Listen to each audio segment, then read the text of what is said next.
नमस्कार, आप देख रहे हैं क्राइम तक। मैं हूं अश्विनी सिंह। जम्मू कश्मीर के पहलगाम में जहां पर टेररिस्ट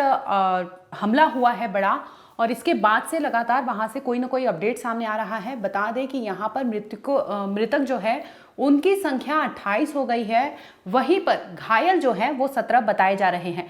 ताजा मामला ये है कि इस केस में पुलिस ने स्केच जारी किया है, यानी वहां से 3 स्केच जारी किया गया है, जिसमें बताया यह जा रहा है कि 4 आतंकवादियों की पहचान हो चुकी है और वो जिस लैंग्वेज में बात कर रहे थे उस पर भी खुलासा हुआ है। पश्तून लैंग्वेज है। बता दें कि ये लैंग्वेज पाकिस्तान में बोली जाती है, जिसकी वजह से अंदेशा ये है, हालांकि जो खबरें सामने आ रही है उसमें दावा यही किया जा रहा है कि आतंकी जो है वो पाकिस्तानी है और इस तरह से उन्होंने सोची समझी साजिश के तहत इस वारदात को अंजाम दिया, जहां पर खुलेआम सैलानियों पर वो गोली दागने लगे, वो भी AK-47 राइफल से, जिसके बाद वहां पर यूं लाशें बिछा दी गई और वहीं पर तड़पते भागते लोग खुद की जान बचाने के लिए नीचे भागते हैं। कई ऐसे वीडियो सामने आए हैं जिसमें एक जो महिलाएं हैं वो गुहार लगा रही हैं, रिक्वेस्ट कर रही हैं कि उन्हें बख्श दिया जाए, उनके बेटे को बख्श दिया जाए। वो पति को खो चुकी है, तो कहीं एक पत्नी जो है अपने जो पति की लाश के सामने वो बेसुध पड़ी हुई है और उसे समझ नहीं आता। हालांकि तस्वीरें अपने आप में दिल को कचोट कर रख देती है कि जब वाइफ जो है अपने पति को खो देती है, इस पर वो चिल्लाते कहती है कि वो तो भेलपूरी खा रहे थे। इतने में वहां पर टेररिस्ट आते हैं और दनादन फायरिंग करने लगते हैं, जिसमें उनकी मौत हो चुकी है। अब बात करेंगे कि जो 3 आतंकी का नाम सामने आया है उसमें से पहला नाम है आसिफ फौजी,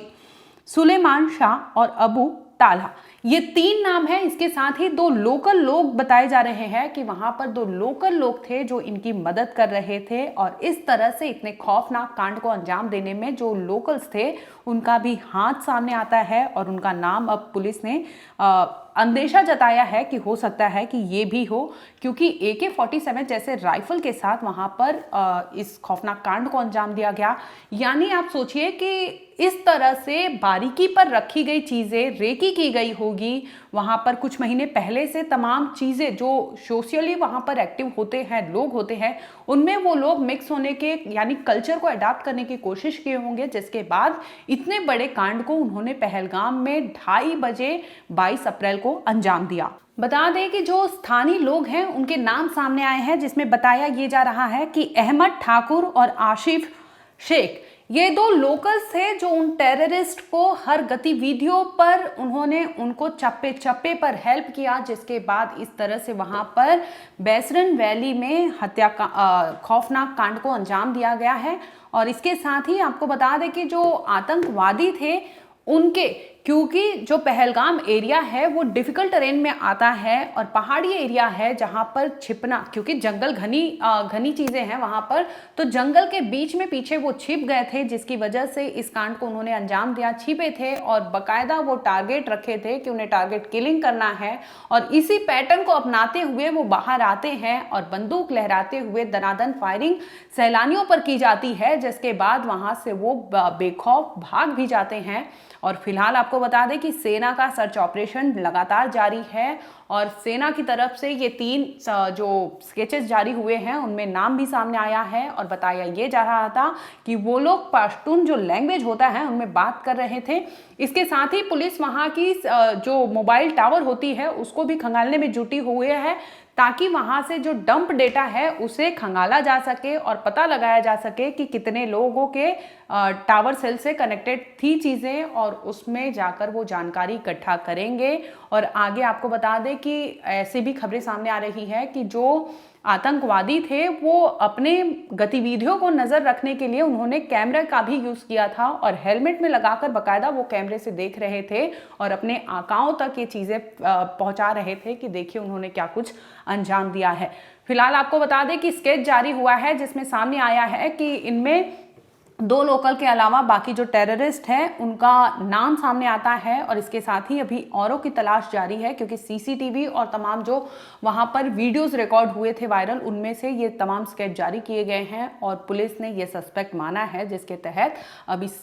खौफनाक कांड को अंजाम देने वाले जो हैं दरिंदे उनको पुलिस बेनकाब करेगी। अब बात करेंगे कि इंटेलिजेंस सोर्सेज जो हैं उनके तहत क्या कुछ सामने आ रहा है, उस पर बात करते हैं। और फॉरेंसिक एनालिसिस और जो वहां पर सर्वाइवर थे चश्मदीदों ने क्या कुछ कहा, उसके मुताबिक जो जांच चल रही है वो भी आपको बताते हैं कि उनका ये कहना था कि military grade weapons suggesting the attackers were well equipped and trend, यानी जो अटैकर्स थे जो वहां पर पहलगाम के वादियों में आए थे वो बकायदा ट्रेनिंग के साथ आए थे, उन्हें बखूबी ट्रेनिंग दी गई थी, जिसके बाद उन्होंने इस तरह से हत्याकांड को अंजाम दिया। इसके साथ ही advanced communication devices were recovered indicating coordination and external logistically support, यानी कम्युनिकेशन के द्वारा उन्हें जो चीजें चाहिए थी उसके द्वारा वहां पर कोऑर्डिनेट किया जा रहा था। इसके साथ ही एक्सटर्नल लॉजिस्टिकल, यानी कुछ भी उनको लॉजिस्टिक चाहिए थी तो वो भी मुहैया कराई जा रही थी, यानी बखूबी वो अपने आकाओं के कांटेक्ट में थे, जिसके तहत इस तरह से इतने बड़े कांड को उन्होंने अंजाम दिया। इसके साथ ही the prison and the planning of the attack pointed to involvement of the trend handlers not local, यानी जिस तरह से इस कांड को अंजाम दिया गया है वो कोई छोटा मोटा कांड नहीं हो सकता या छोटे मोटे लोग नहीं हो सकते। इसके लिए बकायदा वो ट्रेनिंग लेकर आए होंगे और उन्हें समझाया बुझाया गया होगा और वो वेल इक्विप्ड थे। इसके साथ ही वो पहलगाम का जो एरिया था वो बखूबी भौगोलिक जो उनका क्षेत्र था उससे बखूबी वो जानते थे, पग पग से वो वाकिफ थे और वहां की चप्पे चप्पे की चीजें उन्हें पता थी, जिसकी वजह से इतनी बारीकी यानी रेकी रखी गई और इस तरह से आगे चीजें हुई थी। बता दें कि जो इंटेलिजेंस हैं उनके मुताबिक ये सामने आ रहा है कि ये कांड जो किए हैं वो डायरेक्ट लिंक्ड है यानी पाकिस्तान से। इसके साथ ही digital footprints of the suspects were traced, यानी जो डिजिटल फुटप्रिंट्स होते हैं उससे भी जांच किया जा रहा है कि क्या इसमें cross border terror link evidence कितने पुख्ता है, ये भी अभी जांच चल रही है।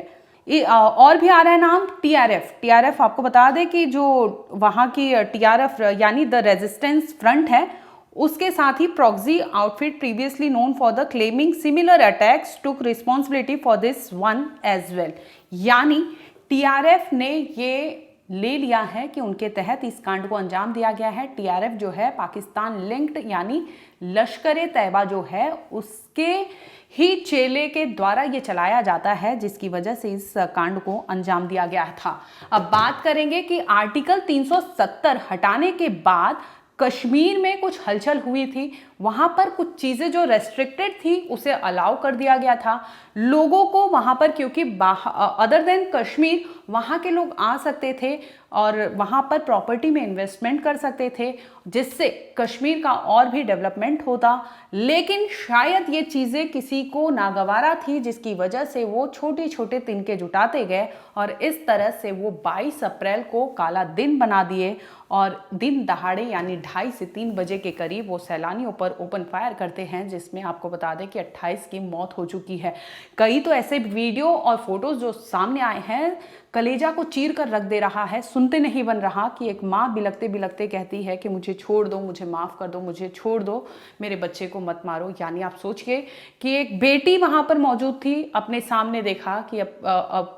जो उसके पिता थे उनको गोलियों से भुना गया। एक नई नवेली दुल्हन थी जिसके हाथों की मेहंदी तक नहीं निकली थी, उसके पति को उसके आंखों के सामने गोलियों से भून दिया गया, सिर में गोली लगी जिसकी वजह से उसकी मौत हो जाती है। इसके साथ ही कानपुर से खबर सामने आई कि कानपुर के भी एक लाल थे जो अपने शादी के बाद हनीमून मनाने गए थे और अपने जो इन लॉज हैं उनके साथ यानी बड़े तादाद में उनके परिवार के लोग थे, लेकिन वहाँ भी वो उन्हें गोलियों से भून दिया जाता है जिसमें मौत हो जाती है। अधिकतर जो रिपोर्ट सामने आ रही है उसमें टारगेट यही था कि मेल यानी पुरुष को टारगेट किया गया था। अब बात करते हैं कि इस तरह से जो टेररिस्ट यानी टारगेट किलिंग की गई है तो इसके बाद कश्मीर पर इसका क्या इफेक्ट पड़ेगा। ये है कि क्योंकि कश्मीर में अभी हलचल हुई 370 के बाद से, तो वहाँ पर सैलानी, क्योंकि पहलगाम अपने आप में जन्नत है, तो उसे देखने के लिए हुजूम उमड़ता है। और जो कश्मीर का जीडीपी है यानी उनका जो 8% का जीडीपी बताया जाता है कि टूरिस्ट से आता है, तो ऐसे में कोई भी जाने के पहले 100 बार सोचेगा और इस तरह से कांड हो जाता है और लोगों को मतलब इस तरह से ये सारी चीज़ें झेलनी पड़ी। बता दें कि वहाँ से लोग भागते गिरते पड़ते नीचे आए हैं और रोते रोते बिलखते बिलखते, और हद तो तब हो गई जब इंडियन आर्मी के लोग वहाँ मौजूद थे। उन्हें देखकर वो लोग डर रहे थे और उनसे गिड़गिड़ा रहे थे कि उनके बेटे को बख्श दे। लेकिन जब इंडियन आर्मी को मजबूर होकर बोलना पड़ता है कि हम भारतीय सेना से हैं, हम आपके बचाव के लिए आए हैं, आप यहाँ सुरक्षित हैं, आप यहाँ पर बैठिए, लेकिन लोगों को भरोसा नहीं हो रहा था। वजह ये थी कि 22 अप्रैल को जब वारदात को अंजाम दिया गया था तो वो भी आर्मी यानी सेना के कपड़ों में थे, जिसकी वजह से लोग जो चश्मदीद थे वहाँ पर उनसे कतरा रहे थे। लेकिन बहरहाल आपको बता दें कि इस केस में लगातार अपडेट सामने आ रही है। फिलहाल यही है कि आतंकी जो थे उनके स्केच जारी किए गए हैं। अब पता लगाया जा रहा है आगे की कि क्या इस तरह के कांड को अंजाम देने के पीछे मास्टरमाइंड कौन था, और इसके साथ ही तमाम ऐसे एविडेंस खंगाले जा रहे हैं ताकि पुलिस जल्दी ही और सेना की कार्रवाई इसमें आगे हो सके।